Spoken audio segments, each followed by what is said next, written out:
There is a moment right before you walk away from someone where your whole body tenses up and asks permission. It waits for a green light that will never come. You stand there rehearsing the words, building the case, preparing the explanation as if leaving were a crime you had to justify to a jury that was never going to acquit you anyway. And here is the truth nobody tells you.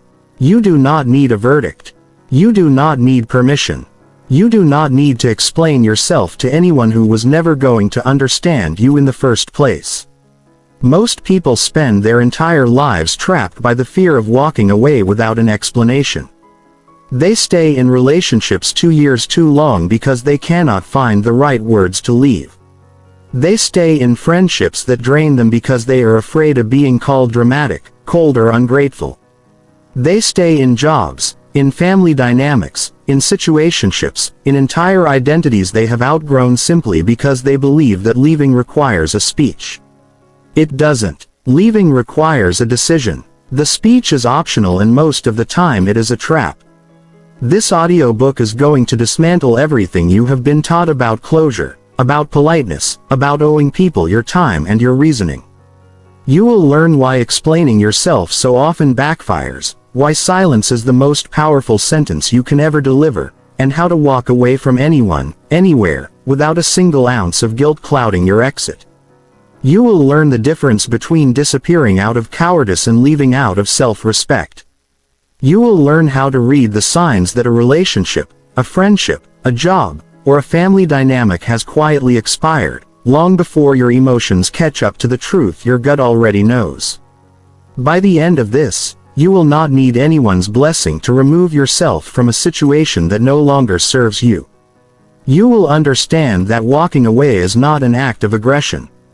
It is an act of self-preservation. And the people who deserve an explanation are usually the ones who never ask for one, while the people who demand one are usually the ones who least deserve it. Let's begin Chapter 1. The Prison of Over-Explaining. Somewhere along the way, you were taught that leaving without a reason makes you a bad person. Maybe it happened when you were a child, forced to apologize for feelings you didn't fully understand yet. Maybe it happened in a classroom where raising your hand and asking to be excused required a justification an adult could approve of. Maybe it happened in your first relationship, where silence was treated as betrayal, and every exit had to come with a paragraph attached. Whatever the origin, the lesson embedded itself deep. You cannot simply leave. You must earn your leaving. You must build a case airtight enough that no one can accuse you of being unfair. This belief is a prison, and most people live their entire lives inside its walls without ever noticing the bars. Think about the last time you wanted to end something. A friendship that had gone stale, a relationship that had turned toxic, a job that was draining the life out of you. And instead of leaving cleanly, you found yourself constructing an explanation. You rehearsed it in the shower. You drafted messages you never sent. You imagined every possible counter-argument the other person might throw at you, and you prepared rebuttals for each one as if you were defending a thesis instead of simply choosing what was best for your own life. This is exhausting, and worse, it is unnecessary. The moment you decide to leave, the explanation becomes irrelevant. It exists purely to soothe the other person's ego or to protect you from their reaction. But you are not responsible for managing someone else's emotional response to your freedom. Here is what nobody warns you about over-explaining. It rarely earns you the peaceful exit you are hoping for. When you offer someone a detailed reason for leaving, you are handing them a document to argue against. You are giving them material to negotiate with, to twist, to use as leverage to keep you exactly where you are. The more thorough your explanation, the more ammunition you give someone who does not want to let you go. This is why people who are skilled manipulators will often demand explanations relentlessly, not because they genuinely want clarity, but because they know that as long as you are talking, you are still engaged. And as long as you are engaged, you have not fully left. Over-explaining also keeps you tethered emotionally long after you have made your decision. Every time you replay the reasons in your head, every time you rehearse your justification, you are reopening the wound instead of letting it close. You cannot heal from something you keep relitigating. Walking away cleanly without needing to convince anyone of your reasoning is not just protection for the other person. It is protection for you. It allows the decision to exist as a decision, not as an ongoing debate you carry around in your chest for months. There is also a deeper psychological trap at play here. The belief that your worth is measured by how well you can justify your choices to others. If you were raised in an environment where love or approval was conditional on your ability to explain and defend yourself, you likely carry an unconscious belief that walking away without a reason makes you unlovable, selfish, or cruel. But consider this: the people who walk away from you without ever having to explain themselves to you. The friend who stopped replying. The partner who simply faded out. The boss who let you go with a generic line about restructuring. None of them lost sleep constructing the perfect explanation for their own actions. They made a decision and they moved forward. You deserve that same freedom. The first step to mastering the art of walking away is recognizing that your explanation is not a requirement. It is a gift, and gifts are optional. You can choose to give context to people who have earned your trust and who will receive it with maturity. But you never owe a defense to someone who has shown you through their actions that they were never going to respect your decision regardless of how well you explained it. Release yourself from the belief that leaving requires a permission slip. It does not. It requires only your own clarity. And clarity is something you can build entirely without anyone else's involvement. Consider too the way over-explaining trains other people to expect it from you forever. Every time you offer a lengthy justification for a boundary, a decision, or a departure, you are teaching the people around you that your choices are negotiable. That if they push back hard enough, ask enough follow-up questions, or express enough disappointment, you will eventually cave, backpedal, or agree to stay a little longer just to avoid the discomfort of holding your ground. This is how patterns get built. The friend who always manages to talk you out of setting a boundary. The partner who always finds a way to turn your explanation into a debate they can win. The family member who treats every attempt you make to leave a gathering early as an opening for negotiation. These dynamics exist because somewhere along the way you demonstrated that enough pressure would change your mind. Once you stop over-explaining, you also stop training people to expect that pressure will work on you. There is also a subtle but important distinction between explaining yourself and updating someone. An explanation seeks approval. It says, "Please understand why I am doing this. Please agree that my reasoning is valid. Please tell me this is okay." An update simply informs. It says this is what is happening and it does not wait around for a verdict. Learning to speak in updates rather than explanations is one of the most practical shifts you can make. Instead of building a case for why you are leaving a job, you simply state that you are leaving with a date. And you do not linger in the room waiting for someone to bless the decision instead of constructing an elaborate justification for why a friendship needs to end. You simply stop showing up in the ways you used to without narrating every internal step that led you there. It also helps to notice how differently you treat strangers compared to people you feel obligated to. If a stranger cuts you off in traffic, you do not chase them down to explain why you are annoyed. If a cashier is rude to you, you do not feel compelled to justify why you are choosing not to shop there again. You simply act and you move on. Yet with people who are closer to us, we somehow convince ourselves that a higher threshold of proof is required before we are allowed to protect our own peace. In truth, closeness should never mean you owe someone more of your labor to justify basic acts of self-preservation. If anything, the people closest to you should require the least explanation because trust, real trust, means they can hold space for your decisions without demanding a courtroom transcript first. Finally, understand that the compulsion to over-explain is often rooted in a fear that without a thorough justification, you will be misremembered, that the story of what happened will get rewritten by the other person into something that paints you as the villain. This fear is understandable, but it is also in most cases outside of your control. People will tell the story that serves them regardless of how carefully you explain yourself in the moment. Your job is not to control the narrative other people construct about your departure. Your job is to walk away with enough internal integrity that whatever version of the story spreads, you know the truth of your own choices. That knowledge, quiet and internal, is worth infinitely more than any explanation you could ever perform for an audience that was never going to give you a fair hearing anyway.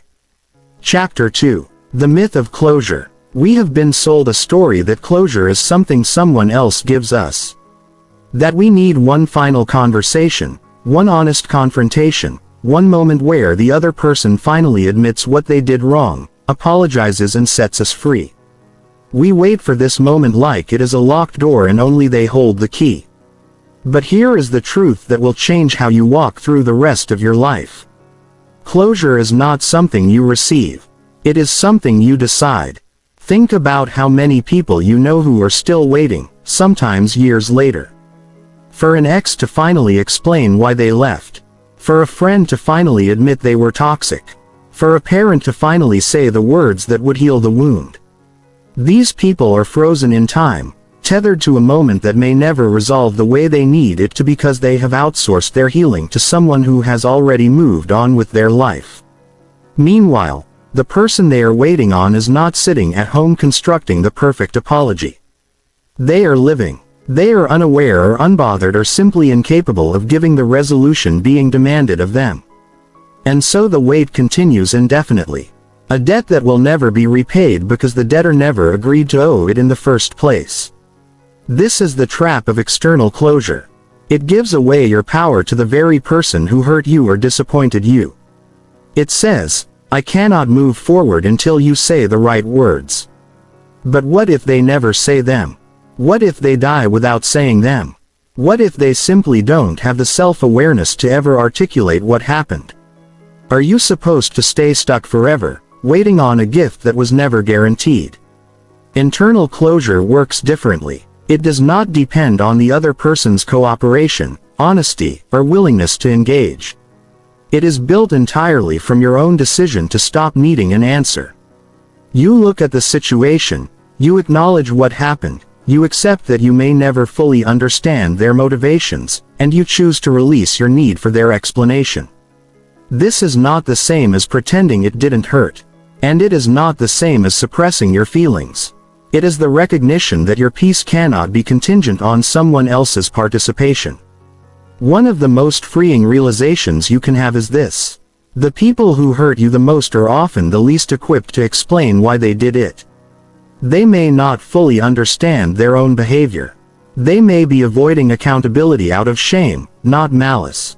They may have moved on so completely that revisiting the situation feels pointless to them, even if it still feels urgent to you. Waiting for them to give you the clean, satisfying narrative you deserve is like waiting for a storm to apologize for the damage it caused. The storm does not owe you an explanation. It simply happened, and your job now is to rebuild, not to interrogate the weather. When you stop needing closure from others and start generating it from within, something remarkable happens. You stop replaying conversations that never happened. You stop drafting imaginary confrontations in your head before falling asleep. You stop giving your time and mental energy to someone who is no longer present in your life. Because the truth is the version of them that still occupies your thoughts is not the real them anymore. It is a memory you are keeping alive by refusing to let it rest. Walking away without needing closure is one of the most advanced emotional skills you can develop, and it is also one of the most liberating. It means you can leave a relationship, a job, a friendship or a family dynamic, and instead of circling back for one more conversation, one more explanation, one more attempt to be understood, you simply let the door close. Not because you don't care, but because you have decided that your peace matters more than being fully understood by someone who may never be capable of understanding you anyway. Consider the specific ritual so many people perform after a painful ending. The imaginary conversation. You lie awake constructing the perfect exchange. The one where you say exactly the right words. Where they finally see how they hurt you. Where they apologize with the depth and sincerity you have been craving. This imaginary conversation can loop for months, sometimes years. And every time you replay it, you reinforce a nervous system pattern that keeps the wound open. The tragic irony is that this conversation rarely, if ever, happens the way you have scripted it in your mind. Even if the real conversation eventually occurs, it almost never delivers the catharsis you imagined because you cannot control another person's capacity for self-reflection. And you cannot force insight onto someone who is not ready or willing to receive it. Recognizing this is not pessimism. It is liberation. The moment you stop waiting for the perfect scene to play out, you free up an enormous amount of mental and emotional bandwidth that can be redirected toward your actual life. There is also a difference between closure and understanding. And conflating the two keeps people stuck longer than necessary. Understanding is intellectual. It is the desire to know why something happened, what motivated the other person, what sequence of events led to the outcome you experienced. Closure is emotional. It is the sense of completion. The feeling that a chapter has ended and you are free to move forward. Here is the uncomfortable truth.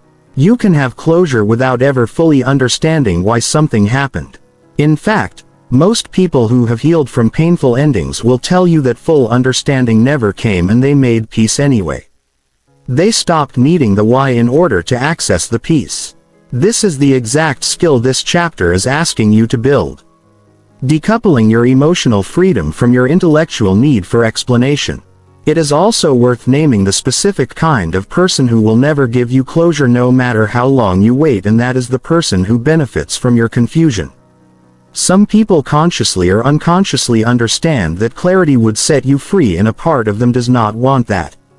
Keeping you in a state of uncertainty, wondering, hoping, occasionally reaching out for one more conversation serves their need to remain relevant in your life even after the relationship has ended.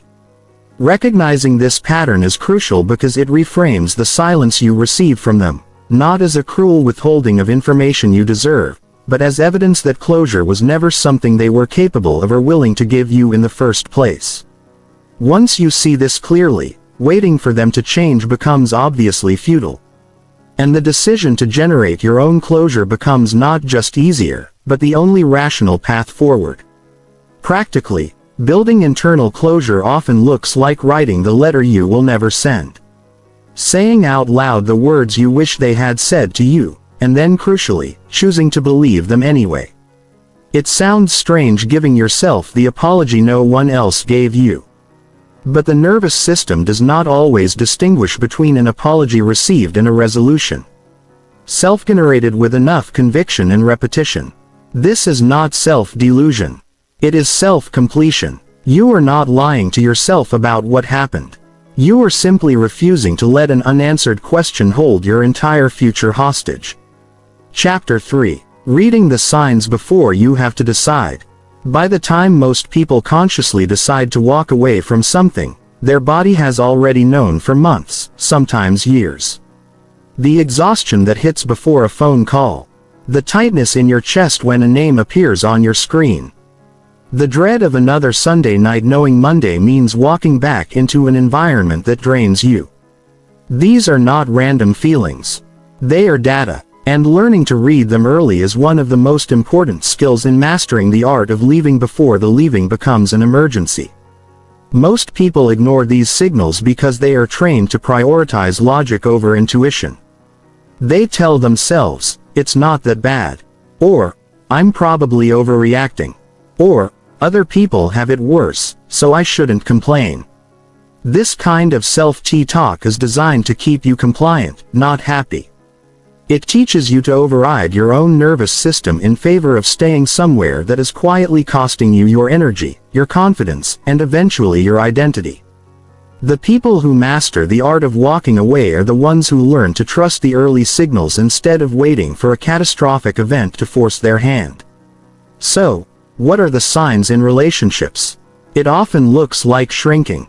You stop bringing up certain topics because you already know how the other person will react. You start editing yourself before you speak, calculating the safest version of your thoughts instead of your honest ones. You notice that you feel more like yourself around other people than you do around your own partner. In friendships, it looks like exhaustion after every interaction instead of energy. It looks like being the only one who initiates plans, who remembers birthdays, who shows up during hard times while receiving silence in return when the roles reverse. In jobs, it looks like a persistent low-grade dread that doesn't lift even on weekends. A sense that no amount of effort translates into recognition or growth. In family dynamics, it looks like walking on eggshells, rehearsing conversations before family gatherings, feeling smaller after every visit instead of nourished. The reason these signs matter so much is that they allow you to make decisions from a place of clarity instead of crisis. When you wait until the situation explodes, until the betrayal is undeniable, until the exhaustion turns into burnout or the resentment turns into contempt, you are far more likely to make a messy reactive exit, one full of anger, one that leaves you vulnerable to guilt, manipulation, or self-doubt afterward. But when you learn to read the early signs and act on them before the crisis point, your exit becomes calm, deliberate, and clean. You are not leaving in the heat of an argument. You are leaving because you have quietly gathered enough evidence over time to trust your own conclusion. There is a particular kind of self-deception that keeps people stuck long after the signs have become obvious. And it is the belief that if they just try a little harder, communicate a little better or wait a little longer, the situation will change. Sometimes this is true. Growth and change are real. And not every relationship or job that has a hard season deserves to be abandoned. But there is a difference between a hard season and a fundamentally misaligned situation. A hard season has moments of repair. A misaligned situation has a repeating pattern that never actually resolves. No matter how many conversations you have, no matter how many chances you give, learning to distinguish between the two is essential, because giving endless chances to something that is fundamentally broken is not loyalty. It is self-abandonment dressed up as patience. The skill of reading the signs is ultimately the skill of taking your own experience seriously. It is refusing to wait for permission from logic, from other people's opinions, or from a single dramatic event before honoring what your body and your gut have been telling you for a long time. The earlier you learn to listen, the earlier you can walk away calmly and clearly, long before resentment turns the exit into something ugly. One of the most reliable early signs is the shift in how you talk about the situation to other people. Pay attention to the language you use when describing your relationship, your job, or your friendship to someone outside of it. If you notice that your sentences increasingly start with, "It's not that bad," or, "I know it sounds worse than it is," you are likely already defending something to others that you have stopped being able to defend to yourself. This kind of preemptive defensiveness is a sign that some part of you already recognizes the situation would not hold up under honest scrutiny, and you are working overtime to protect it from judgment before the judgment even arrives. Another sign worth naming is the disappearance of your future self from the picture. When a relationship, job, or friendship is healthy, you naturally imagine yourself in it a year from now, 5 years from now. You make plans, you invest, you build towards something. When something has quietly expired, you may notice that you have stopped picturing yourself there long term. Even if you have not consciously admitted this to yourself, you talk about the present, maybe even the near future. But the far future goes conspicuously blank, or worse. It gets filled with vague fantasies of escape, moving to a new city, changing careers, starting over somewhere else. None of which are explicitly about leaving this specific situation, but all of which are quietly signaling that some part of you has already begun packing. Physical signs deserve just as much attention as emotional or verbal ones. Chronic fatigue that doesn't improve with rest. Tension headaches that appear before specific interactions. A stomach that tightens at the sound of a particular ringtone. Difficulty sleeping the night before seeing someone you are supposed to feel safe around. These are not incidental. The body keeps a more honest record than the mind does, because the mind is skilled at rationalizing, minimizing, and making excuses. While the body simply reacts to what it perceives as unsafe or draining, regardless of what story you are telling yourself about the situation, it is also worth learning to distinguish between fear of change and genuine alignment. Not every hesitation to leave is a sign that you should stay. Sometimes the fear you feel is simply the fear of the unknown. The discomfort of losing something familiar even when that something is not good for you. This is why reading the signs requires more than just noticing discomfort. It requires noticing the specific flavor of that discomfort. Fear of change tends to feel like anxious anticipation about logistics, about identity, about what comes next. The fear that signals you are in the wrong situation tends to feel heavier, more like dread, more like a slow erosion of who you are rather than nervous excitement about who you might become. Learning to sit with this distinction without rushing to resolve the discomfort either by staying reflexively or leaving impulsively is part of what separates reactive decision-making from the deliberate grounded exits this audiobook is teaching you to make. Chapter 4. The Power of Strategic Silence. There is a specific kind of power that comes from saying nothing at all, and almost no one is taught how to wield it. We live in a culture obsessed with communication, with the idea that every conflict can be resolved if we just talk it out enough, that every misunderstanding deserves a lengthy conversation. That silence is somehow immature or avoidant. But silence, when used with intention, is one of the most powerful tools you have when it comes to walking away from someone who does not deserve your continued explanation. Silence does something explanation cannot. It removes the fuel. Arguments, guilt trips, manipulation, and emotional pressure all require your participation to function. A person who is trying to convince you to stay, to justify their behavior, or to make you feel guilty for leaving needs you to respond. They need a reaction to work with, a thread they can pull on, a doorway they can push their way back through. When you offer silence instead, there is nothing to grab onto. The conversation cannot continue if only one person is speaking. This is not cruelty. This is simply removing yourself from a dynamic that was never designed to end well for you. It is important to distinguish strategic silence from cowardly avoidance. Cowardly avoidance is ghosting someone out of fear, refusing to have a necessary conversation because you cannot handle discomfort, or disappearing from situations that genuinely required accountability from you. Strategic silence is different. It is a deliberate choice made after you have already reached clarity. After you have already decided the relationship, friendship, or situation has run its course, and you recognize that continued engagement will only prolong the pain or invite further manipulation. Strategic silence says, "I have already made my decision and I do not need your approval or your understanding to follow through on it."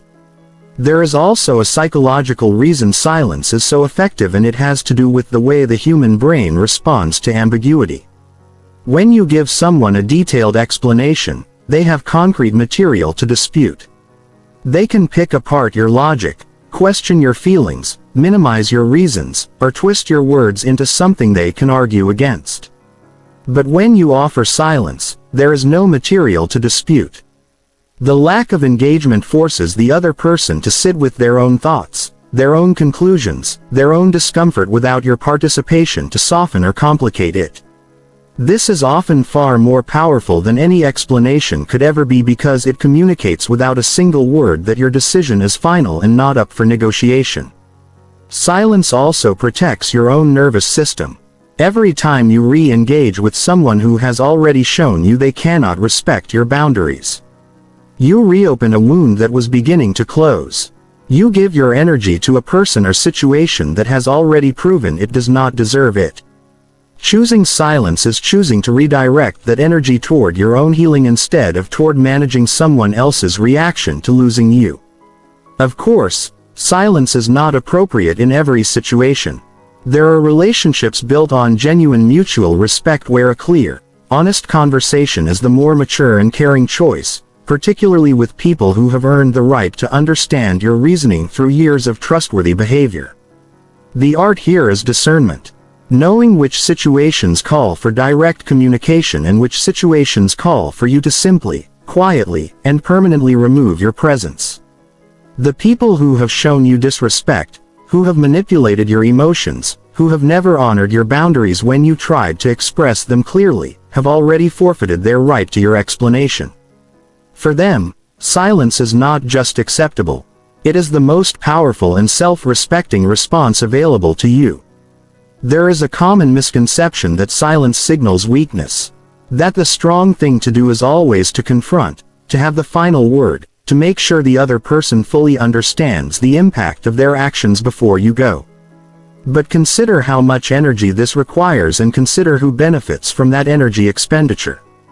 Every confrontation you initiate with someone who has already shown you they are not capable of receiving feedback gracefully becomes another opportunity for them to minimize you, gaslight you, or turn the conversation back onto your own flaws. Strength is not always loud.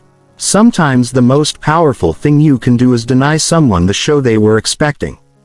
The dramatic confrontation, the tearful goodbye, the opportunity to perform remorse or outrage in front of you one final time. Silence denies them that stage entirely. It is also worth understanding the specific discomfort that silence creates in people who are used to controlling the narrative. Many people who resist your attempts to leave are accustomed to talking their way out of consequences. They have likely done it before with you and with others, smoothing over conflict with charm, with promises, with just enough vulnerability to make you doubt your own resolve. Silence removes their primary tool. It does not give them an opening to perform their way back into your good graces. This is often why the reaction to silence is disproportionate anger or escalating attempts at contact, because the absence of engagement is genuinely destabilizing to someone who has always been able to talk their way through resistance before. Recognize this reaction for what it is. Evidence that your silence is working exactly as it should, not evidence that you are doing something wrong. There is also a practical dimension to strategic silence worth naming clearly.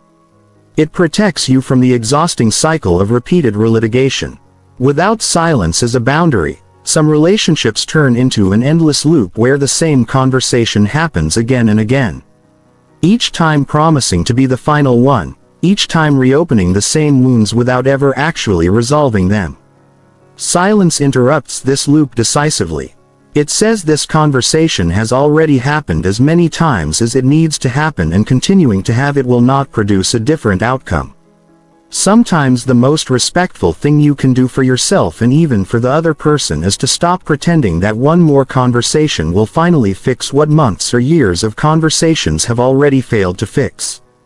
Finally, understand that silence does not require you to hate the person you are walking away from, and it does not require you to announce your silence as a punishment. The most effective silence is quiet, not performative. It does not need a farewell post, a public statement, or a final message announcing that you will no longer be responding. It simply is. You stop engaging and you let your absence speak with a clarity that words in this particular situation never could. Chapter 5. Detaching without becoming cold. One of the greatest fears people have when learning to walk away without explanation is the fear of becoming someone they don't recognize, someone hardened, someone incapable of warmth or connection. This fear keeps many people stuck in situations that hurt them because they believe that protecting themselves and remaining a kind, open person are mutually exclusive. They are not. Detachment done correctly is not the opposite of love. It is the mature expression of self-respect that allows love to exist without self-destruction. There is a critical difference between emotional detachment and emotional numbness. Numbness is what happens when you have been hurt so many times that you stop feeling altogether. When you build walls so high that even the people who deserve your trust cannot reach you. Detachment, in contrast, is the ability to care deeply about your own well-being while simultaneously releasing your need to control, fix, or manage someone else's behavior or opinion of you. A detached person can still feel compassion for someone who hurt them. They can still wish that person well from a distance. What they no longer do is sacrifice their own peace in an attempt to maintain a connection that has become one-sided or harmful. Learning to detach without becoming cold starts with separating the person from the pattern. You do not have to hate someone to walk away from them. You do not have to convince yourself that they are a villain in order to justify your exit. In fact, This kind of narrative building, turning someone into a monster in your mind so that leaving feels easier, often backfires. It keeps you emotionally entangled with them because hatred, resentment, and anger are just as consuming as attachment. True detachment allows you to hold a nuanced view. This person may have good qualities. They may have been doing their best with the tools they had, and still this relationship or situation is not right for me, and I am allowed to leave without needing to demonize them in order to do it. Another key element of healthy detachment is learning to tolerate the discomfort of someone else's disappointment without rushing to fix it. Many people stay entangled in unhealthy situations because they cannot bear the thought of someone being upset, hurt, or angry with them. But other people's emotional reactions to your boundaries are not yours to manage. You can be a genuinely kind, empathetic person and still allow someone to feel disappointed in your decision. Their disappointment is valid. It is also not your responsibility to resolve. Detachment also requires you to release the fantasy version of the relationship. The version that exists in your imagination, built from the best moments, the potential you saw, the person they could have been if only things had gone differently. This fantasy is often more painful to let go of than the actual relationship itself. Because you are not just grieving what happened. You are grieving what you hoped would happen. Walking away with clarity means grieving both honestly without romanticizing the past in a way that pulls you back towards something that already proved itself incompatible with your well-being. The people who master this art are not cold. They are often the warmest people you will meet because they have learned to give their warmth selectively to people who reciprocate it rather than pouring it endlessly into situations that drain them dry. Detachment practiced with maturity is not about closing yourself off from connection. It is about becoming so secure in your own worth that you no longer need to explain, justify, or defend the boundaries you set in order to protect it. One of the most useful mental models for healthy detachment is to imagine yourself as a house with many rooms rather than a single open space where every person who enters has access to everything. Some people are given the porch, a friendly, pleasant, but limited access to your life. Others earn their way into the living room where more of your real self is visible. Very few people ever earn the key to the innermost rooms, the ones that hold your deepest fears, your unfiltered opinions, your most tender hopes. Detachment in this model is not about locking every door in the house. It is about becoming discerning regarding who gets which key and being willing to revoke access when someone has proven through their behavior that they cannot be trusted with the level of intimacy they were once given. Walking away from someone does not have to mean demolishing the entire house. Sometimes it simply means closing a door that was never meant to stay open forever. It also helps to recognize that detachment is a practice, not a single decision made once and then permanently achieved. There will be moments, weeks, or even months after you have walked away from someone when an old wave of longing, nostalgia, or doubt washes over you unexpectedly, triggered by a song, a smell, a random memory surfacing during an ordinary afternoon. This does not mean your detachment has failed. It means you are human, and humans do not process endings in a single clean motion. The mature response to these waves is not to panic, reach out, or interpret the resurfacing feeling as proof that you made the wrong decision. The mature response is to notice the feeling, let it move through you without acting on it, and trust the clarity you built during the moments when your mind was calm and rational rather than the moments when a wave of nostalgia has temporarily hijacked your judgment. Another important aspect of detaching without becoming cold is learning to hold gratitude and boundary simultaneously. You can be genuinely grateful for what a relationship, friendship, or job taught you. For the growth it forced, for the good memories embedded within it, while still recognizing that its season has ended and continuing forward together is no longer aligned with your well-being. Many people believe that acknowledging gratitude somehow weakens their resolve to leave. As if gratitude and departure are contradictory. They are not. In fact, the ability to hold both simultaneously. Thank you for what this was. And also, I am leaving and I will not be discussing it further, is one of the clearest signs of true emotional maturity. It shows that your decision is not driven by bitterness or the need to erase the past, but by a clear-eyed assessment of what your future requires. Ultimately, detachment done well leaves you more capable of connection, not less. Every unhealthy tie you release frees up emotional capacity that can be redirected toward relationships that actually deserve your warmth, your loyalty, and your presence. The goal was never to become someone who no longer cares. The goal is to become someone who cares wisely, who invests deeply where it is reciprocated, and who has finally stopped bleeding energy into situations that were never going to give it back. Chapter 6. Handling guilt, tripping, and manipulation attempts to keep you.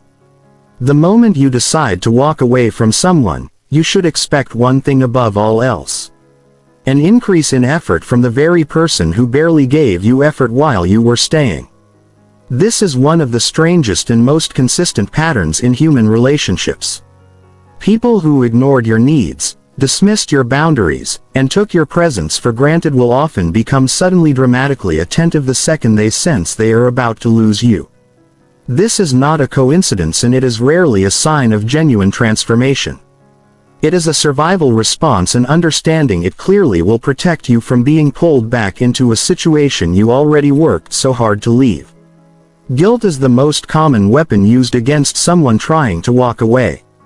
Because guilt is deeply effective, it does not require the other person to be right. It only requires you to care. A person who understands that you value fairness, kindness, and loyalty can weaponize those very values against you, framing your departure as selfish, dramatic, or cruel, regardless of how justified your reasons actually are. They might say things like, "After everything I've done for you," or, "I can't believe you would do this to me," or, "You're really going to just give up like this?" Notice how none of these statements address the actual reasons you are leaving. They are not arguments. They are appeals to your conscience designed to make you doubt whether you have the right to prioritize your own well-being. The first step in defending yourself against guilt tripping is recognizing that guilt is a feeling, not a fact. Feeling guilty does not mean you have done something wrong. It often simply means you care about the impact of your choices on another person, which is a healthy trait. Being exploited by someone who understands exactly how to trigger it. Learning to sit with the discomfort of guilt without letting it dictate your actions is one of the most important skills you can build. You are allowed to feel guilty and still walk away. The presence of guilt does not automatically mean the decision is wrong. Manipulation tactics tend to escalate in a fairly predictable pattern once someone senses you are serious about leaving.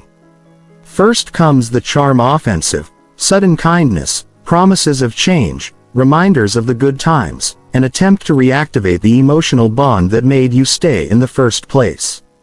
If that doesn't work, the tone often shifts to guilt, painting you as the villain, cataloging everything they have sacrificed for you, framing your departure as an act of betrayal. If guilt fails, some people escalate further into anger, threats, or even attempts to damage your reputation, hoping that fear will succeed where charm and guilt did not. And if none of these work, you may encounter a final tactic. Find indifference, an attempt to make you believe your leaving means nothing to them. Designed to wound your ego into second-guessing your decision, or seeking their approval one more time before you go. Recognizing this pattern in advance robs it of its power. When you know that the sudden sweetness is likely tactical rather than transformative, you can receive it with appropriate skepticism instead of hope. When you know that guilt is often deployed strategically rather than emerging from genuine self-reflection, you can acknowledge the feeling without letting it change your course. This does not mean every person who expresses hurt over your departure is manipulating you. Genuine grief and manipulation can sometimes look similar on the surface. The distinction lies in what happens next. Genuine grief respects your decision even while feeling sad about it.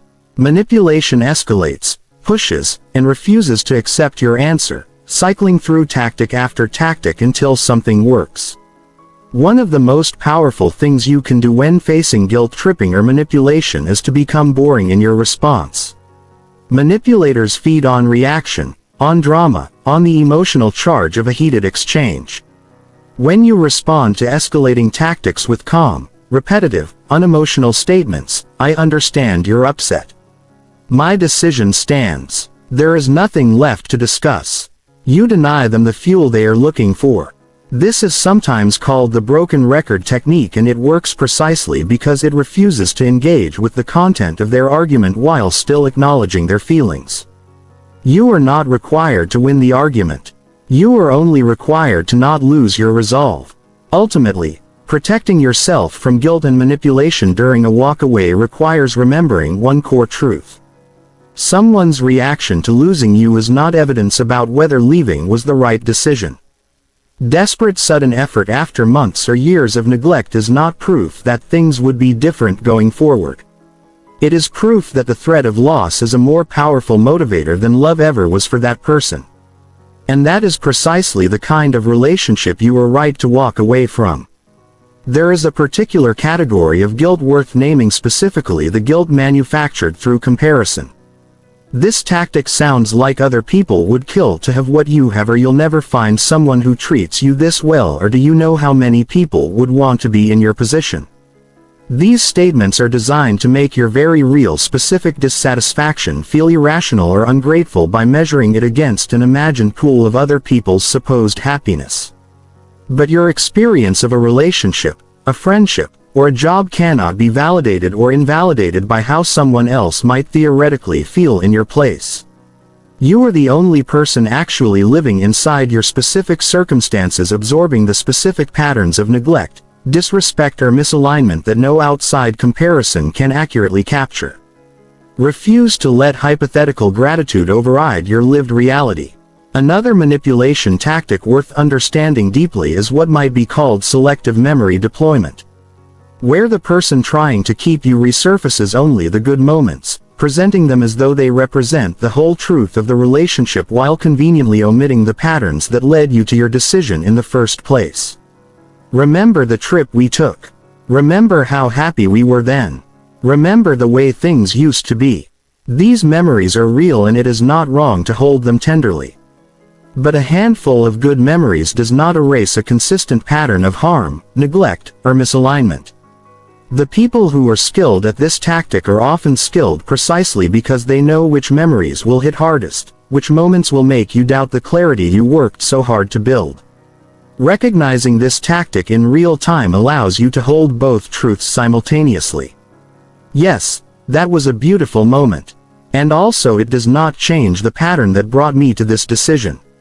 It is also worth preparing yourself for the specific discomfort of watching someone perform vulnerability they have never shown you before. Some people faced with the real possibility of losing you will suddenly access an emotional depth. Tears, confessions, admissions of fear or insecurity that you have been asking them to show you for years without success. This can be profoundly disorienting because it can feel like proof that the person you always wanted was in there all along, simply waiting for the right trigger to emerge. But ask yourself honestly, is a person's capacity for vulnerability meaningful? If it only appears under the threat of abandonment and disappears again once the threat has passed. Real emotional availability is not a reaction to crisis. It is a consistent practice, and a single dramatic display, however moving in the moment, is not the same as years of sustained everyday effort that never actually came. It is also worth understanding how to protect yourself in the moments when manipulation attempts arrive through third parties rather than directly. Some people unable to sway you themselves will enlist friends, family members, or mutual acquaintances to relay messages, apply pressure, or advocate on their behalf, hoping that hearing the same plea from a trusted source will succeed where their own words failed. This can feel especially difficult to navigate because it forces you to hold your boundary not just against the original person but against people you genuinely care about and do not want to disappoint. Recognize this dynamic clearly when it appears. You can love and respect the messenger while still declining to be moved by a message you have already carefully considered and rejected. A simple kind acknowledgement, "I appreciate you caring, but this decision is already made," allows you to honor the relationship with the messenger without reopening a conversation you have already closed. Chapter 7. The Discipline of Never Re-Engaging. Deciding to walk away is often the easier part. Staying away is where most people fail. Not because their reasons for leaving were wrong, but because they underestimate the discipline required to maintain distance once the initial resolve fades and loneliness, nostalgia or old habits creep back in. This chapter is about building the discipline to make your exit permanent, not just symbolic. The first principle of never re-engaging is understanding that every small crack in your boundary reopens the entire door. A single text, a single like on their social media post, a single moment of checking in just to see how they're doing. None of these feel significant in isolation, but each one sends a signal both to them and to your own nervous system that the door is not actually closed. That with enough patience or the right opening, contact can resume. This is why so many people find themselves stuck in painful cycles of walking away and returning, walking away and returning. Because the walking away was never truly complete. It was a pause, not an ending. And pauses invite return in a way that true endings do not. One of the most practical tools for maintaining distance is removing access. This might mean unfollowing or muting someone on social media, not out of spite, but out of self-protection, because seeing glimpses of their life keeps a connection alive in your mind that no longer exists in reality. It might mean deleting saved messages or photos that you find yourself scrolling through during weak moments. It might mean asking mutual friends not to relay information back and forth. None of these actions require anger or drama.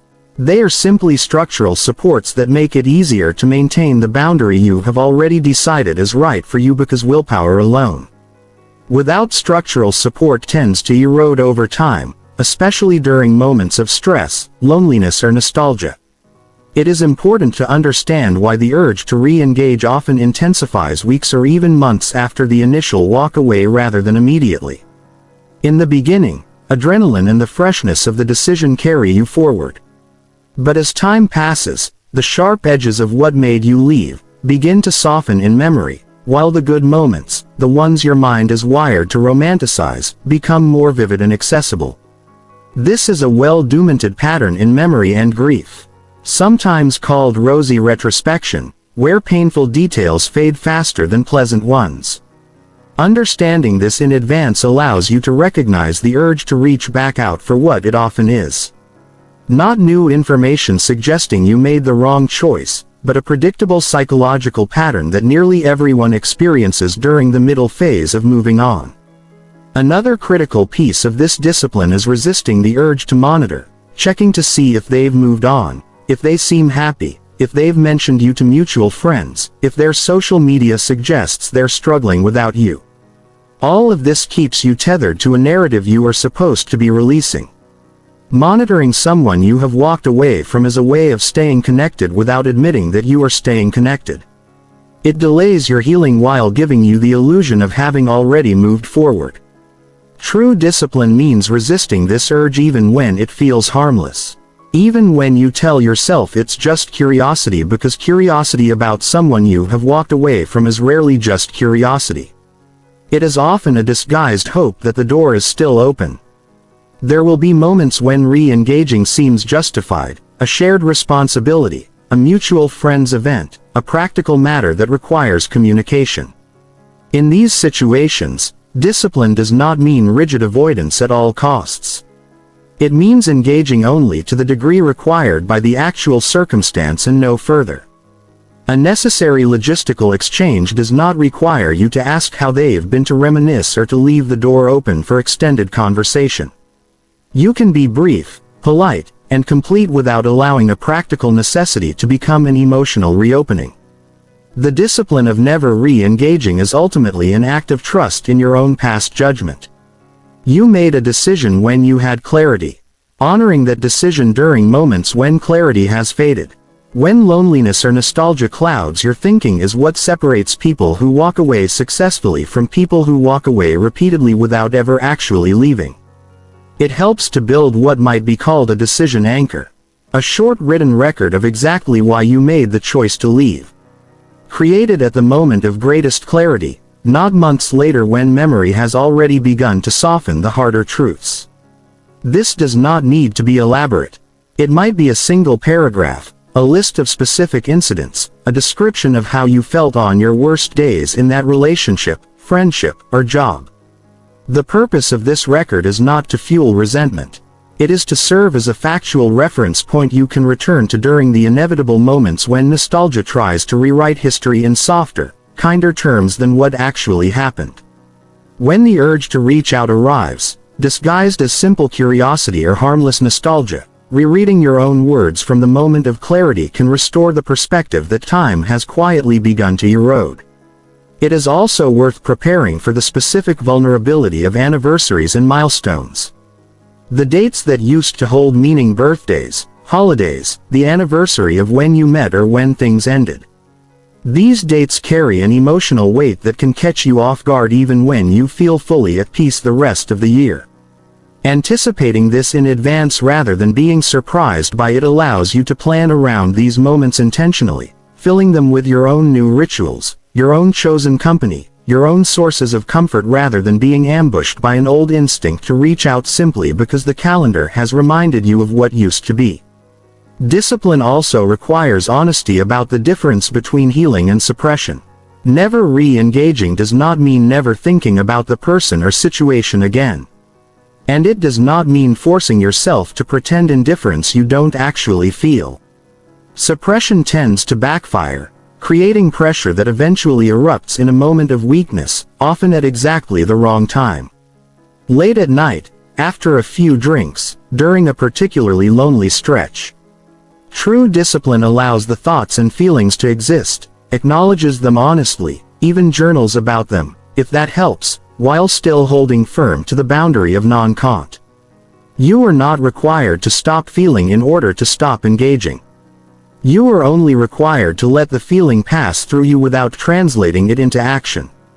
Chapter 8. How power shifts the moment you stop justifying yourself. There is an invisible power dynamic embedded in every relationship, friendship, and professional connection. And one of its clearest markers is who feels compelled to explain themselves to whom. Pay close attention to this dynamic in your own life and you will notice something revealing. The person who holds more power in a relationship is almost always the one who explains less.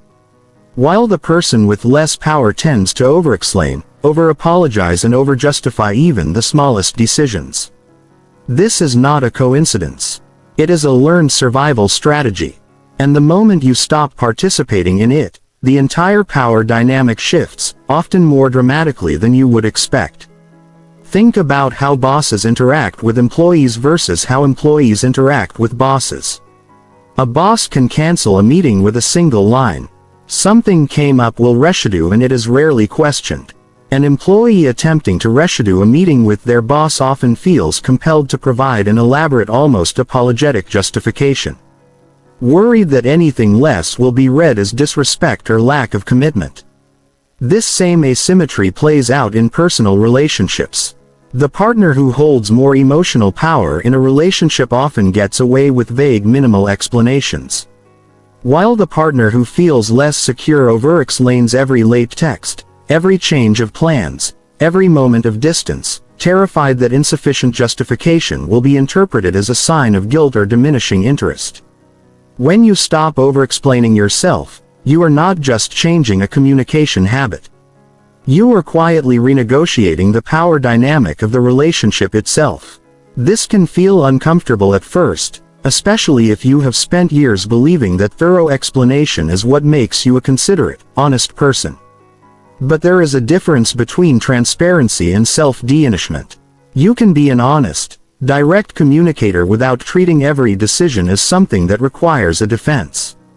The moment you begin speaking with the same brevity and confidence that people with more power in a relationship naturally use, something shifts in how you are perceived and treated.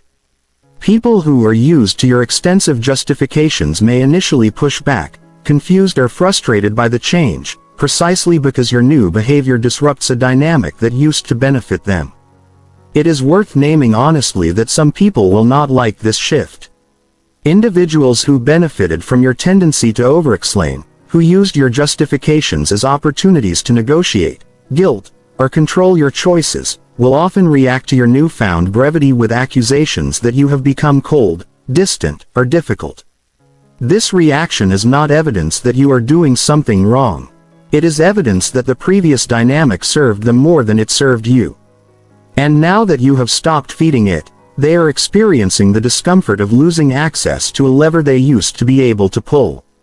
There is also a quieter, more internal power shift that happens the moment you stop needing external validation for your decision to walk away. As long as you are seeking someone's understanding, someone's approval, or someone's agreement that your reasons are valid, you remain in some sense under their authority. The moment you release that need, your power becomes entirely self-contained. You no longer need anyone's permission slip to feel confident in your own choices. This is perhaps the most significant power shift of all. Not the change in how others perceive you, but the change in how much authority you have handed over to other people's opinions of your decisions in the first place. Understanding this dynamic also changes how you interpret other people's brevity toward you.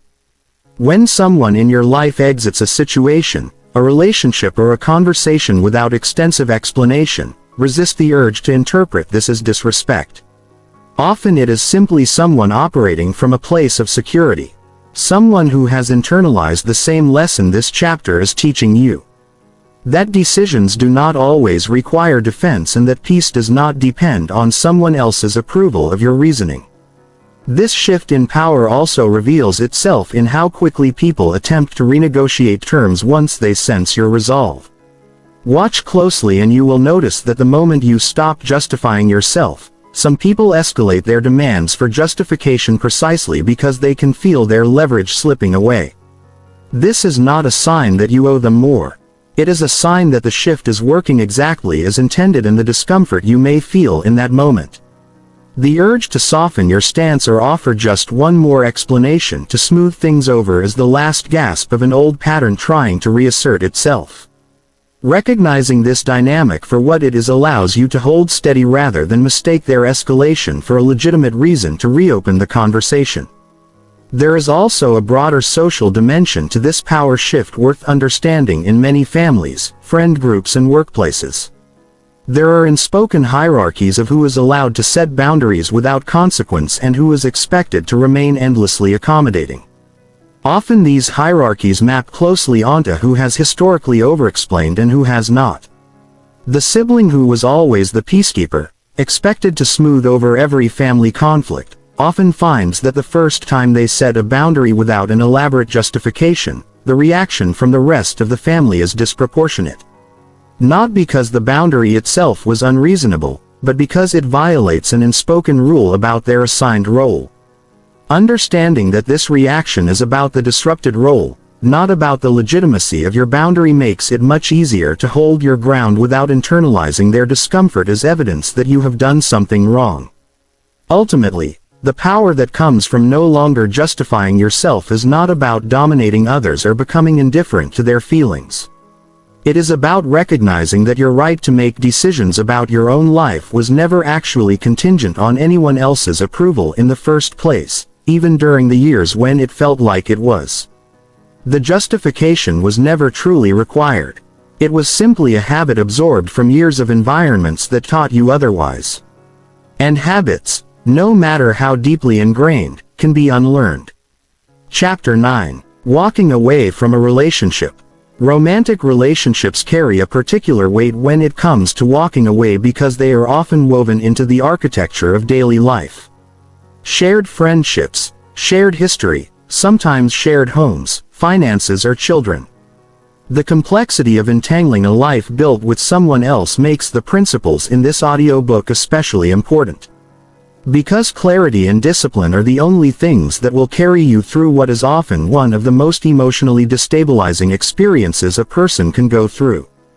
The first thing to understand about walking away from a romantic relationship is that the decision rarely arrives all at once. It builds slowly in small moments of disappointment, unmet needs, and quiet resignation long before it crystallizes into a conscious choice to leave. By the time most people actually walk away, They have already spent months or years trying to make the relationship work, which means the walking away itself is not impulsive, even if it appears sudden to the other person. Recognizing this timeline matters because it protects you from the doubt that often creeps in during the exit. The voice that says, "Maybe I'm overreacting. Maybe I should try harder." You have likely already tried harder more times than you can count. And the decision in front of you now is not about trying again. It is about honoring everything you already learned through those previous attempts. Walking away from a relationship without over-explaining does not mean walking away without any communication at all. There is a difference between offering context and offering a defense. You can say clearly and simply that the relationship no longer feels right for you, that you have thought about it carefully, and that your decision is final without opening yourself up to hours of cross-examination about every specific incident that contributed to your choice. If your partner attempts to relitigate every point, remember the tools from earlier chapters. The broken record technique, the discipline of brevity, the willingness to tolerate their disappointment without rushing to fix it. One of the hardest parts of walking away from a relationship is grieving not just the person, but the future you had imagined with them. This grief is real and deserves space. It is not weakness to feel this loss deeply, even when you are certain the decision to leave was correct. Two things can be true simultaneously. The relationship needed to end and the ending still hurts. Give yourself permission to feel both without letting the second one convince you to reverse the first. Practically, walking away from a relationship often benefits from a clear final conversation followed immediately by structural distance, removing shared access to each other's daily lives. Whether that means moving out, adjusting living arrangements, or simply and firmly reducing contact to only what is logistically necessary. The instinct to remain friends immediately after a breakup, while sometimes well-intentioned, often prevents both people from fully processing the ending. Distance, even temporary distance, allows the nervous system to recalibrate without the constant presence of reminders that keep old patterns and old hopes alive. If children, shared finances, or other long-term entanglements are involved, the principles of this audiobook still apply, even if the practical logistics require more communication than a simpler breakup would. You can remain cooperative, respectful, and clear on necessary matters, coordinating schedules, discussing finances without reopening emotional negotiations about the relationship itself. Keep these two categories separate in your mind. Logistics that require ongoing communication and the relationship itself which does not require further discussion once your decision has been made clear. It is worth addressing directly the particular pain of walking away from a relationship where you were deeply loved, just not loved well. Many people assume that leaving is easiest when a relationship is obviously bad, full of conflict, disrespect, or clear incompatibility. In truth, some of the hardest relationships to walk away from are the ones where genuine affection exists alongside genuine incompatibility. Where the person cares about you in their own limited way, but that way is not enough to sustain your long-term well-being. In these situations, you are not walking away from cruelty. You are walking away from insufficiency. And insufficiency is much harder to justify to yourself, let alone to anyone else. Because there is no single dramatic incident to point to as evidence. There is only the slow cumulative recognition that care alone, without compatibility, without growth, without the specific kind of partnership you actually need, is not enough to build a life on. Another important consideration when walking away from a relationship is protecting yourself from the specific vulnerability of the in-between period. The weeks or months after the decision has been made, but before full independence has been re-established, when you might still be living together, still sharing a social circle, still navigating shared responsibilities. This period requires an extra layer of discipline because proximity creates opportunity for old patterns to reassert themselves. A comforting hug during a hard moment. A familiar joke that reopens intimacy. A late-night conversation that blurs the line you worked so hard to draw. Protecting your decision during this window often means proactively creating distance wherever possible, even in small ways. sleeping in separate rooms, limiting one-on-one time, being intentional about not treating the transition period as an extended goodbye tour. Finally, understand that walking away from a relationship, even a deeply flawed one, does not require you to retroactively hate everything about it in order to justify your decision. You do not need to convince yourself that every memory was fake, that every kind moment was manipulation, that the entire relationship was worthless from the beginning.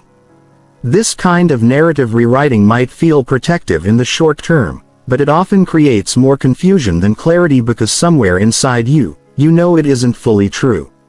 A more sustainable approach is to hold complexity. This relationship had real value. It taught you things. It gave you real moments of connection. And it also was not right for your future. Both of these things can be true. And holding them together rather than forcing a simplified villain narrative ultimately produces a cleaner, more lasting peace. Chapter 10. Walking away from a friendship. Friendships are often given far less permission to end than romantic relationships. Even though they can be just as consuming, just as toxic, and just as difficult to leave, there is a cultural assumption that friendships are supposed to last forever.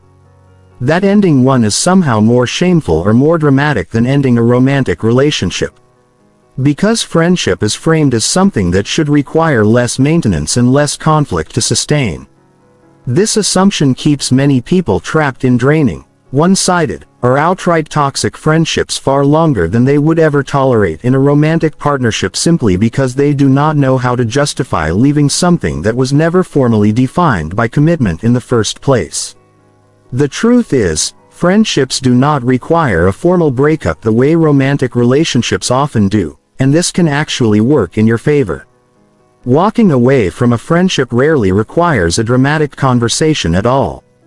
In most cases, the most effective way to leave a friendship is simply to stop investing the same level of energy, to stop initiating plans, to become less available, to let the natural rhythm of contact fade without announcement. This is not cowardly. It reflects the reality that most friendships were built and maintained through mutual effort. And when that effort quietly stops from your side, the friendship naturally reaches its own conclusion without requiring either person to deliver or receive a painful formal rejection.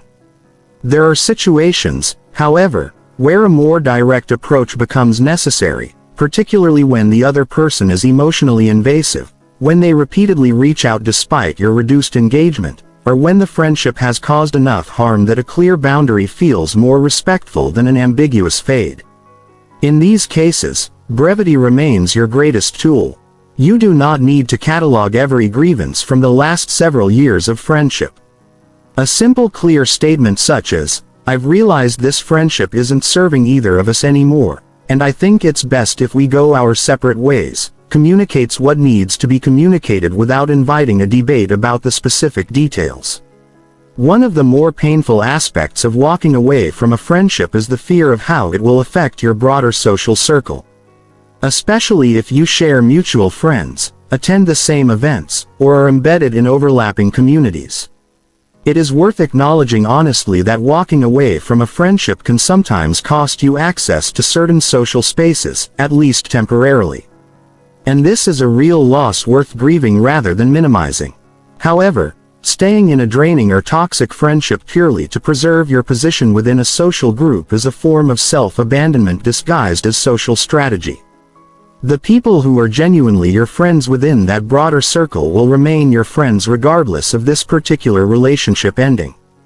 And the ones who disappear along with the friendship you walked away from were likely never as invested in you individually as you assumed. It is also worth naming a specific kind of friendship worth walking away from without guilt. The friendship built primarily on shared history rather than shared present-day compatibility. Many people stay connected to friends from childhood, from old jobs, from earlier chapters of life purely because of how long they've known each other, even when the actual day-to-day connection has faded into obligation.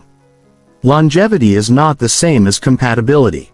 A friendship that has run its natural course does not need to be preserved simply because it has existed for a long time.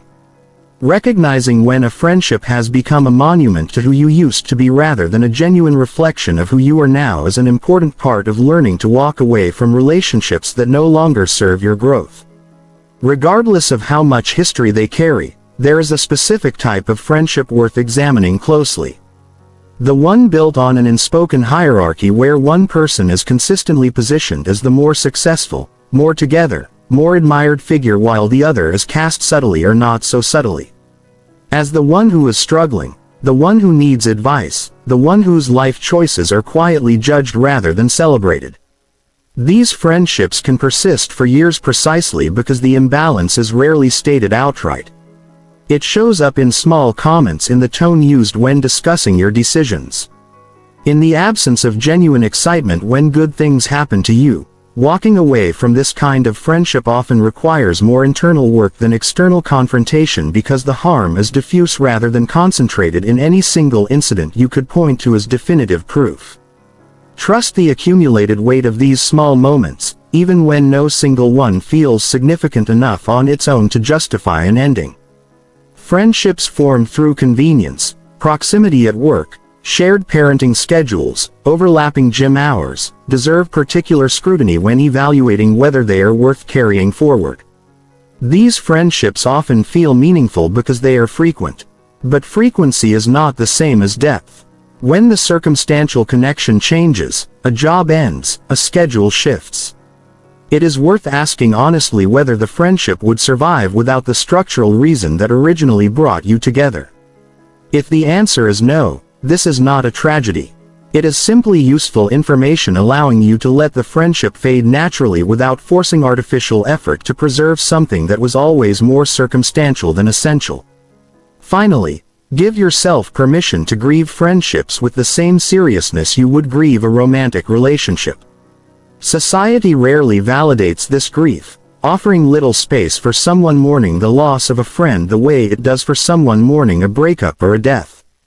But the loss of a close friendship, particularly a long one, can carry genuine heartbreak. The loss of shared history, inside jokes, a specific kind of understanding that took years to build and cannot simply be replaced by a new acquaintance. Allow yourself this grief fully without minimizing it.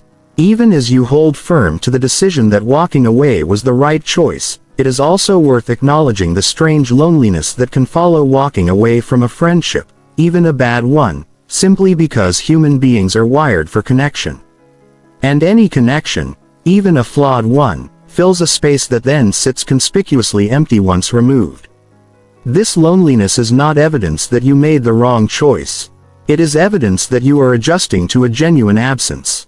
And adjustment takes time. Resist the urge to fill that space impulsively, rushing into a new friendship purely to avoid the discomfort of the gap. Give yourself the space to sit with the emptiness for a while, trusting that the right connections will arrive in their own time, built on healthier foundations than the one you just walked away from. Chapter 11. Walking away from a job. Walking away from a job carries a unique set of pressures that romantic relationships and friendships do not, because it is entangled with survival itself, with income, health care, identity, and the fear of an uncertain future. This makes it one of the hardest arenas in which to apply the art of walking away without explanation, because the entire professional world is built on the expectation that you will justify your departure in detail. Sit through exit interviews, provide notice, and explain your reasoning to people who often have little genuine interest in improving based on your feedback. Understanding how to walk away from a job with clarity and self-respect without over-explaining or seeking approval you do not need is a skill that will serve you for the rest of your working life. The first thing to understand is that a job, no matter how much of your identity has become wrapped up in it, is a transaction. You are exchanging your time, skill, and energy for compensation. When that exchange stops being fair, when the compensation no longer reflects the value you provide, when the environment becomes toxic, when growth has stagnated, when the emotional cost outweighs the financial benefit, you are allowed to end the transaction. The same way any business would end a contract that no longer serves its interests, companies lay off employees without agonizing over elaborate justifications, restructuring, budget cuts, a shift in priorities, or often the entire explanation offered, delivered without a hint of the guilt individuals are expected to carry when they choose to leave. You are permitted to apply that same brevity to your own departure. Professional norms do require a certain baseline of process. Typically, a formal notice period, a resignation letter, and some level of transition support for your team. This is not the same as owing your employer an emotional justification for your choice. A resignation letter can be entirely neutral, stating simply that you are resigning effective a certain date, thanking the company for the opportunity and offering to help with a smooth transition. It does not need to include the real reasons you are leaving: the toxic manager, the stagnant pay, the burnout, the lack of growth. These reasons are yours to keep private if you choose, and sharing them serves your employer's interests far more than it serves your own, particularly if you have any doubt about whether the environment would receive that feedback graciously. Exit interviews deserve particular caution. Many people believe that honesty in an exit interview will lead to meaningful change. That finally someone in leadership will hear the truth and act on it. In reality, exit interviews are rarely used for genuine organizational reform. More often, the information shared becomes a liability, potentially affecting references, industry reputation, or relationships with colleagues who remain at the company. If you choose to participate in an exit interview, keep your responses measured, professional, and general. You do not need to provide a detailed account of every grievance in order to leave with integrity. Your integrity was already demonstrated by the work you did while you were there, not by how thoroughly you critique the organization on your way out.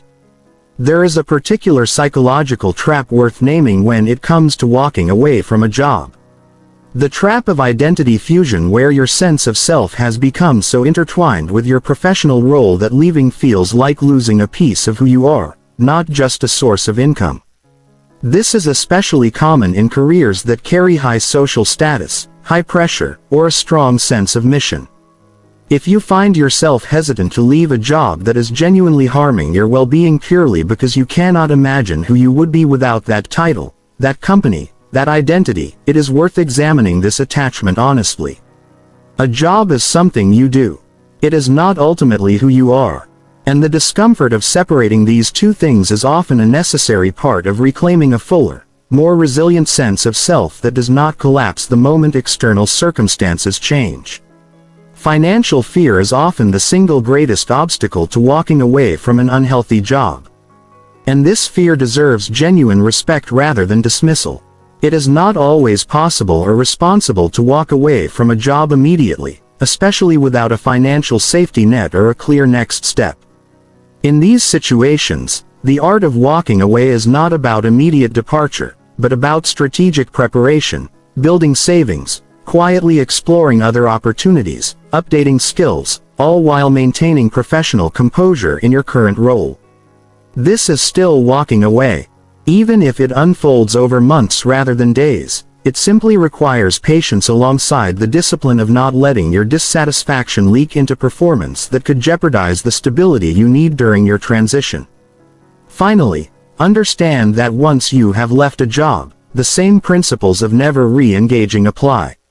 Former employers, colleagues, or managers may attempt to draw you back, whether through counter-offers, guilt about the team you're leaving behind, or nostalgic appeals about how much they need you. Counter-offers in particular deserve scrutiny because the sudden willingness to increase your compensation or improve your conditions the moment you announce your departure often reveals that the company always had the capacity to treat you better. They simply chose not to until faced with losing you. Accepting a counter-offer frequently means returning to the same underlying dynamic that made you want to leave in the first place. Now further complicated by the awkwardness of having announced your intention to go, there is also a quieter form of professional walking away worth naming: disengaging from a specific team, project or working relationship without leaving the company entirely. Sometimes the toxic element in a job is not the organization as a whole but a single manager, a single colleague, or a single team culture. In these cases, the principles of this chapter still apply on a smaller scale. Requesting a transfer, reducing collaboration to only what is required or setting firmer boundaries around your availability and communication. All without needing to build an elaborate case for why you are allowed to protect your energy within an organization, not just from it entirely. And this more contained form of walking away can sometimes preserve a career path while still removing you from a specific source of harm. It is also worth addressing the specific guilt that arises from leaving colleagues behind, particularly people you have worked closely with, mentored or supported through difficult projects. This guilt is understandable, but it is worth examining honestly. Your presence at a company was never meant to be a permanent solution to systemic understaffing, unclear leadership, or a culture that relies on individual employees overextending themselves to compensate for structural problems. If your departure creates hardship for your team, that hardship reveals something important about the sustainability of the operation, not about a personal failure on your part for prioritizing your own well-being. You can offer reasonable support during a transition. Thorough documentation, a genuine effort to train a replacement without accepting responsibility for problems that existed long before you and will likely persist long after you're gone. Finally, consider the long game of your professional reputation as separate from the short-term discomfort of a difficult departure. Some people fear that leaving a job, especially abruptly or under difficult circumstances, will permanently damage their professional standing. In most industries, this fear is significantly overstated. What actually damages professional reputation over the long term is not a clean professional resignation, but patterns of burnout, resentment, and diminished performance that come from staying too long in an environment that no longer serves you. A career built on a series of well-timed, clearly communicated transitions, each one made from a place of clarity rather than desperation, will almost always serve you better than a career built on white-knuckling through years of misalignment out of fear of how leaving might look. Chapter 12. Walking Away from Toxic Family. Of all the relationships this audiobook addresses, walking away from toxic family members is often the most complicated because family carries a unique cultural weight. The assumption that blood relationships require unconditional loyalty regardless of how harmful they may be. This assumption keeps countless people trapped in cycles of abuse, manipulation, and dysfunction for their entire lives because they have internalized the belief that walking away from family is somehow a greater moral failure than walking away from any other kind of relationship. This chapter exists to dismantle that belief clearly and directly. Blood does not obligate you to tolerate mistreatment, and family, like any other relationship, must be evaluated by the same standards of respect, safety, and mutual care that you would apply anywhere else. The specific challenge of toxic family dynamics is that they are often woven into your earliest understanding of love itself. If you grew up in an environment where love was conditional, where affection was mixed with criticism, control, or unpredictability, you may have internalized the belief that this is simply what love looks like, making it difficult to recognize toxic family patterns as toxic at all, rather than simply as normal, if uncomfortable family dynamics. Learning to walk away from toxic family often requires first learning to see clearly what you have been conditioned not to see. That consistent disrespect, manipulation, or harm does not become acceptable simply because it comes from someone who shares your last name. Family arrangement, whether partial or complete, is one of the most stigmatized decisions a person can make. And you should expect significant pushback not just from the family member in question, but often from extended family, from cultural or religious communities, from friends who cannot understand why you would cut off a parent, a sibling, or another relative. This pushback often comes wrapped in language designed to trigger guilt. They're still your family. You'll regret this when they're gone. Family is family. None of these statements address whether the relationship is actually safe or healthy for you. They simply reinforce a cultural script that prioritizes the appearance of family unity over the actual well-being of individual family members. When walking away from a toxic family member, the tools from earlier chapters apply with particular force because family relationships often come with the most sophisticated, deeply entrenched manipulation tactics, built over decades rather than years. A toxic parent, for example, may have an intimate lifelong understanding of exactly which words will trigger your guilt, your fear, or your old childhood patterns of seeking approval. This is precisely why brevity and the discipline of never re-engaging become even more essential in family estrangement than in almost any other context. The longer the history, the more sophisticated the manipulation tends to be, and the more important it becomes to protect yourself with clear, unwavering boundaries rather than attempting once again to explain your feelings to someone who has spent years demonstrating an inability or unwillingness to hear them. It is also important to address the specific guilt that surrounds walking away from aging or ill family members. The fear of regret, of not being present if something happens to them, of being judged by others for abandoning someone in a vulnerable stage of life, can be powerful enough to override even a clear-eyed recognition that the relationship remains harmful. This is a deeply personal decision that only you can make. But it is worth naming honestly that age or illness does not automatically transform a harmful person into a safe one. You are allowed to hold compassion for someone's suffering while still recognizing that proximity to that suffering may come at an unsustainable cost to your own well-being. There is no universal right answer here, only the importance of making the decision based on your actual safety and capacity rather than solely on the fear of how others might judge your choice.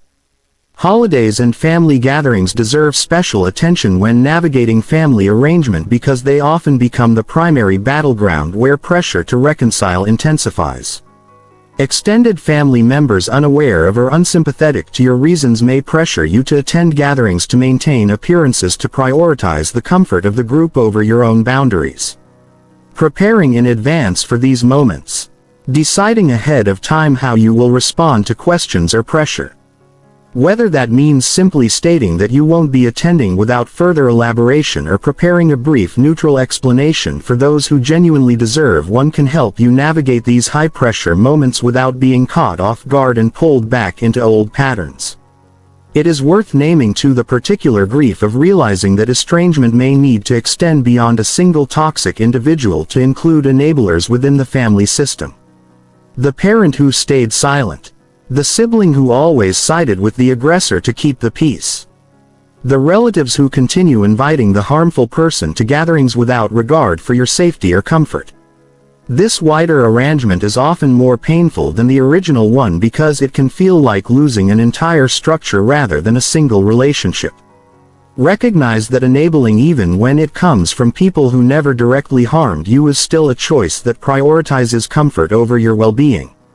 And you are allowed to extend your boundaries to protect yourself from that pattern as well, even when it costs you a wider circle than you originally anticipated losing. It is also useful to understand the specific role that family systems tend to assign to the person who eventually walks away. Dysfunctional family systems often develop unspoken roles over time. The golden child, the scapegoat, the peacekeeper, the one who is quietly expected to absorb the tension so others don't have to confront it directly. If you have occupied the role of scapegoat or peacekeeper for much of your life, walking away can trigger an unusually intense reaction from the rest of the family. Not necessarily because your departure causes objective harm, but because it disrupts a system that had come to rely on your specific role to maintain a fragile equilibrium. Understanding this dynamic can help you make sense of reactions that might otherwise feel wildly disproportionate to your actual decision. Recognizing that their intensity often has more to do with the system losing its accustomed structure than with the legitimacy of your reasons for leaving. Consider also the specific complexity of low-contact rather than no-contact arrangements, a middle path. Many people choose when full estrangement feels too extreme, but ongoing high-contact involvement remains harmful. Low contact might mean limiting interactions to brief scheduled check-ins, avoiding one-on-one time, or engaging only around specific neutral topics while avoiding anything that historically triggers conflict or manipulation. This approach requires the same discipline discussed throughout this audiobook. Clear boundaries maintained consistently, brevity in communication, and a refusal to be drawn into extended conversations that reopen old wounds. Low contact is not a failure to fully commit to your boundaries. It is often a thoughtful, sustainable compromise that allows you to protect your well-being while still maintaining some connection to a family system you are not yet ready or do not wish to fully release. Ultimately, walking away from toxic family requires a particular kind of courage because it often means grieving not just the relationship itself, but the family structure you wish you had, the version of family that was supposed to be a source of unconditional safety and support. This grief is real and it deserves space. But it does not obligate you to remain in relationships that consistently cause you harm. Regardless of the biological or legal ties that bind you, chosen family built from friendships, partnerships, and communities that genuinely nurture and respect you can provide the safety and belonging that biological family sometimes fails to offer. And building these chosen bonds is often an essential part of healing after walking away from harmful family dynamics. Chapter 13. Rebuilding your identity after walking away. Every significant exit, whether from a relationship, a friendship, a job, or a family dynamic, leaves behind a strange kind of silence. A space that used to be filled with a role you played, a routine you followed, an identity that was at least partly constructed around the very thing you just walked away from. This chapter addresses what happens after the walking away is complete. When the immediate crisis has passed and you are left facing the quieter, more disorienting work of figuring out who you are now that the old structure is gone. It is common to feel a strange emptiness even when you are certain the decision to leave was correct. This emptiness is not evidence of regret. It is evidence that identities, even unhealthy ones, provide structure, and structure, even bad structure, offers a kind of stability that the human mind clings to instinctively. When you remove yourself from a relationship where you played the role of the peacemaker, from a job where you were known as the reliable one who never said no, from a family where you occupied a specific position in a long-standing dynamic, you are not just losing a source of stress. You are losing a familiar script. And writing a new one takes time, patience, and often a surprising amount of grief for a version of yourself you did not even realize you were ready to leave behind. Rebuilding identity after walking away begins with distinguishing between who you actually are and who you became in order to survive or accommodate a specific situation. Many people discover after leaving a toxic relationship, friendship, job, or family dynamic that certain traits they believed were core parts of their personality were actually adaptive responses to that specific environment. The hypervigilance that made sense around an unpredictable parent. The people-pleasing that developed to avoid conflict with a controlling partner. The constant self-monitoring that emerged from working under a critical boss. Once removed from the environment that necessitated these adaptations, many people find these traits softening naturally, revealing a version of themselves that feels both unfamiliar and often more genuinely their own. This process is rarely linear. You will likely notice old patterns resurfacing in new contexts. Over-explaining yourself to a new friend who never asked for an explanation. Feeling anxious when a new partner is simply quiet rather than upset. Bracing for criticism from a new boss who has given you no reason to expect it. These moments are not failures. They are simply evidence of how deeply certain patterns become wired. And each time you notice the pattern and consciously choose a different response, you are actively rebuilding the neural pathways that will eventually make the healthier response feel as automatic as the old one once did. Rebuilding identity also requires deliberately reintroducing yourself to your own preferences, interests, and values, many of which may have become buried under years of accommodating someone else's needs, opinions, or expectations. This can feel surprisingly difficult for people who have spent a long time in situations that required significant self-suppression. You may find yourself genuinely unsure what you enjoy, what you believe, or what you want. Not because you lack depth, but because you have not had the space to explore these questions freely in a long time. Treat this exploration with curiosity rather than pressure. Try new activities without expecting immediate passion. Notice which conversations energize you and which ones drain you. Pay attention to your own reactions as data.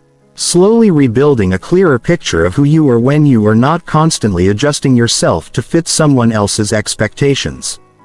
It is also worth naming the specific vulnerability of this rebuilding period because it can make you more susceptible to repeating old patterns in new relationships if you are not careful.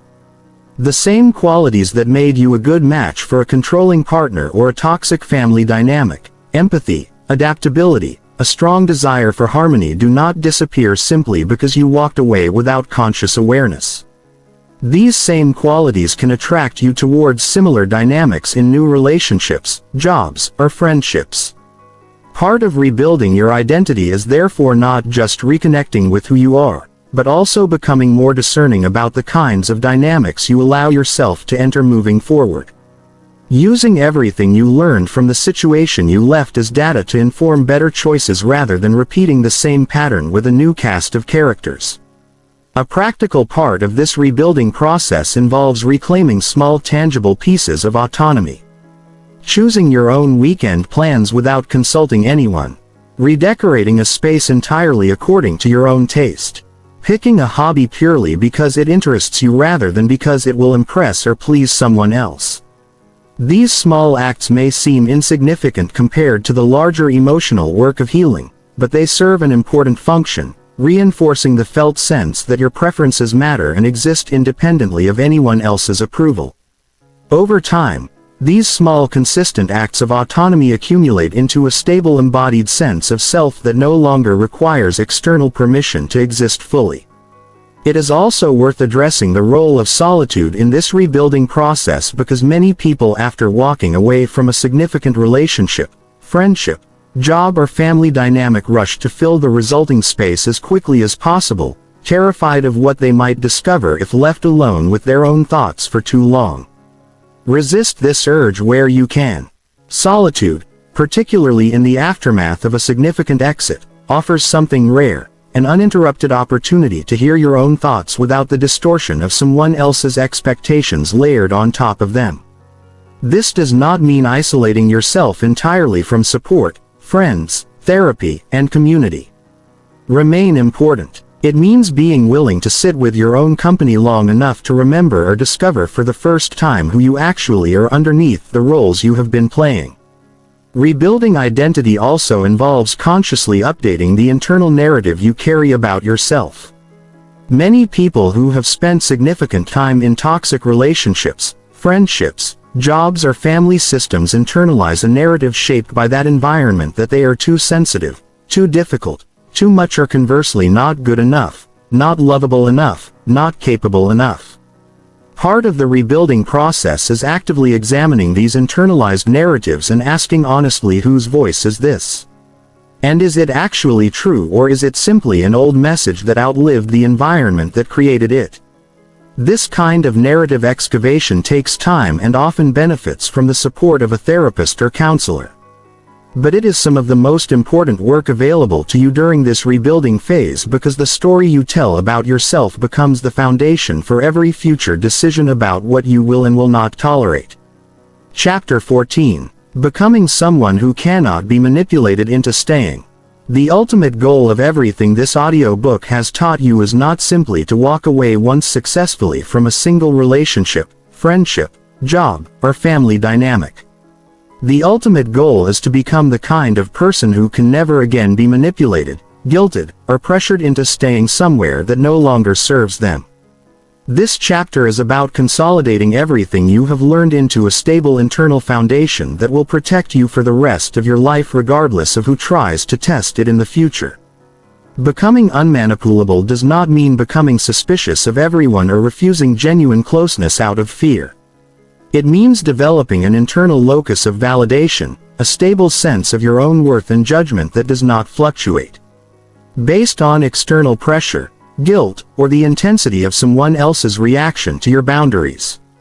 People who are easily manipulated into staying in harmful situations often share a common trait, an external locus of validation, where their sense of whether a decision is right or wrong depends heavily on how others react to it.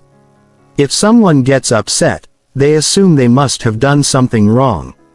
If someone pushes back hard enough, they assume their original judgment must have been flawed.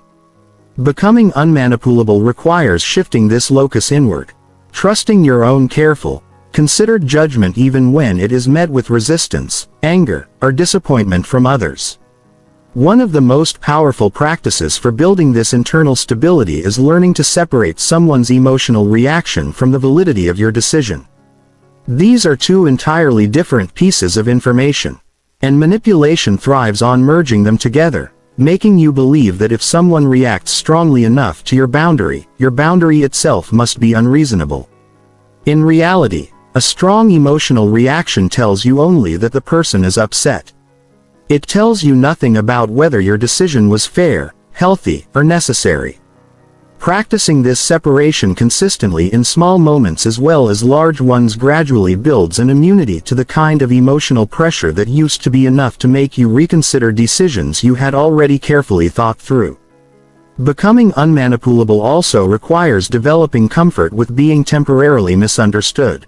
Many people cave to manipulation not because they are convinced they are wrong but because they cannot tolerate the discomfort of someone believing something false about them, that they are selfish, cruel, or ungrateful. Learning to let people believe whatever they choose to believe without chasing after their approval or attempting to correct every misperception is one of the most freeing skills you can develop. Not everyone will understand your decisions. And chasing universal understanding is not just exhausting, it is impossible. Some people will always tell a version of the story that paints you unfavorably regardless of how carefully you explain yourself. And your peace cannot depend on preventing this from ever happening.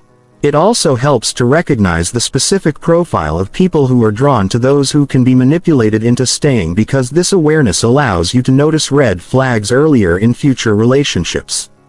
Friendships and professional dynamics. People with manipulative tendencies are often drawn consciously or unconsciously to individuals who show early signs of over-explaining, over-apologizing, or excessive accommodation, because these traits signal someone who is likely to prioritize keeping the peace over enforcing their own boundaries. As you become someone who no longer over-explains, who states decisions clearly and holds them steadily, you will likely notice that certain types of people are less drawn to you than they once were. While people who genuinely respect clear boundaries become easier to identify and connect with. This is not a coincidence. It is the natural result of no longer emitting the signals that attract exploitative dynamics in the first place. There is also a useful practice worth adopting here. The pre-commitment device, deciding in advance before you are in an emotionally charged situation exactly how you will respond to specific manipulation tactics you know from experience are likely to arise.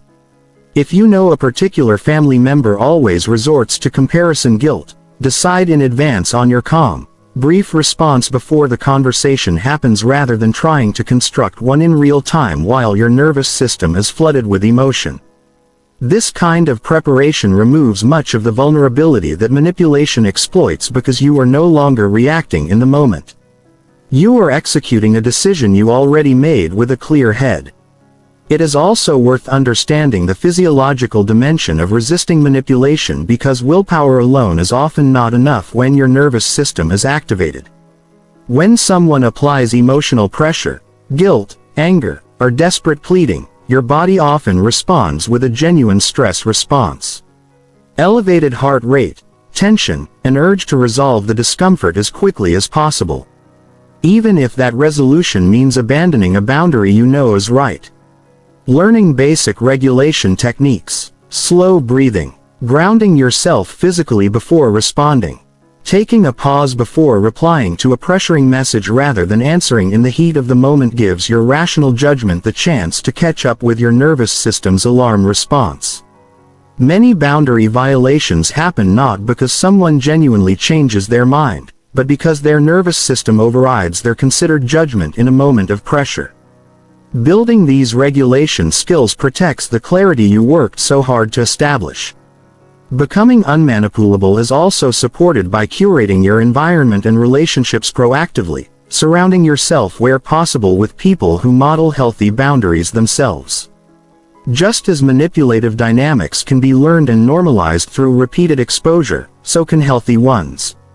Spending time with people who state their needs clearly, who do not over-explain their decisions, who tolerate your boundaries gracefully rather than testing them, provides a living example that reinforces the internal work described throughout this chapter.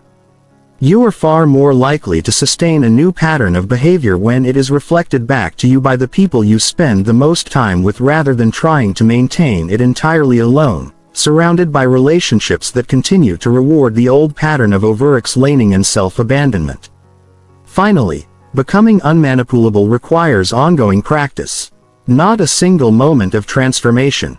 Every time you hold a boundary despite pressure, every time you choose brevity over an anxious urge to overexplain, every time you tolerate someone's disappointment without rushing to fix it, you are reinforcing the internal foundation this chapter describes. Over time, this practice compounds. What once required tremendous conscious effort, resisting a guilt trip, staying silent instead of caving to pressure, becomes increasingly automatic until walking away with clarity and without explanation becomes simply part of who you are, rather than a skill you have to consciously activate under pressure. Chapter 15. Becoming the person who never needs to explain themselves again. You have now walked through every dimension of this art.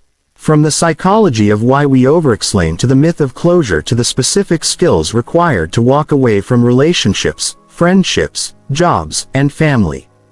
What remains is the most important shift of all. Moving from someone who practices these skills occasionally under pressure to someone for whom this way of moving through the world has simply become who they are. Think back to who you were before this audiobook.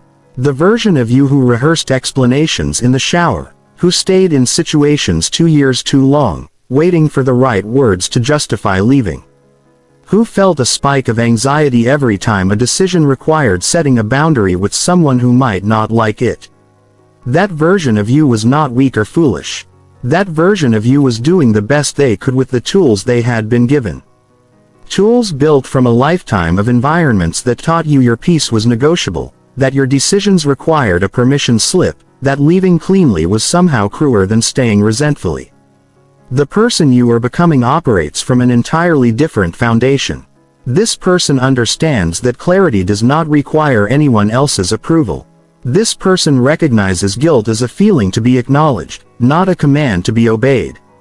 This person can walk away from a relationship, a friendship, a job, or even a family member calmly, cleanly, and permanently without needing the other party to agree, understand, or bless the decision first. This person has learned that silence deployed with intention can be more powerful than any explanation. That closure is something generated from within rather than granted by someone else.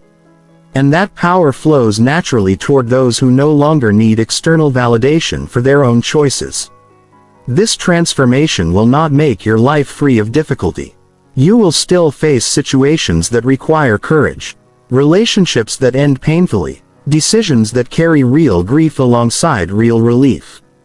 What changes is not the difficulty of these moments, but your relationship to them. You will no longer be at the mercy of other people's reactions. No longer trapped waiting for permission that was never going to come. No longer performing lengthy justifications for choices that were always fundamentally yours to make. Consider too how this shift ripples outward into the way you show up for other people. Someone who no longer needs to overexplain their own decisions is also less likely to demand exhaustive justifications from others. Freed from the belief that every choice requires a defense, you become capable of extending others the same grace you have finally learned to extend yourself, trusting that people are generally doing the best they can with the information and capacity they have without needing to interrogate every decision they make that affects you. This does not mean abandoning healthy communication or accountability in your relationships. It means holding both truths simultaneously. That clear communication matters and that not every choice someone makes requires a courtroom-style defense before you and they are both allowed to trust it as valid.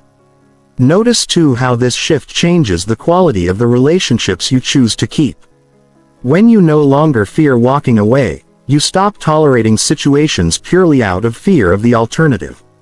This means the relationships, friendships, and opportunities you do choose to stay in are chosen freely, not out of scarcity or obligation, but because they genuinely add something valuable to your life.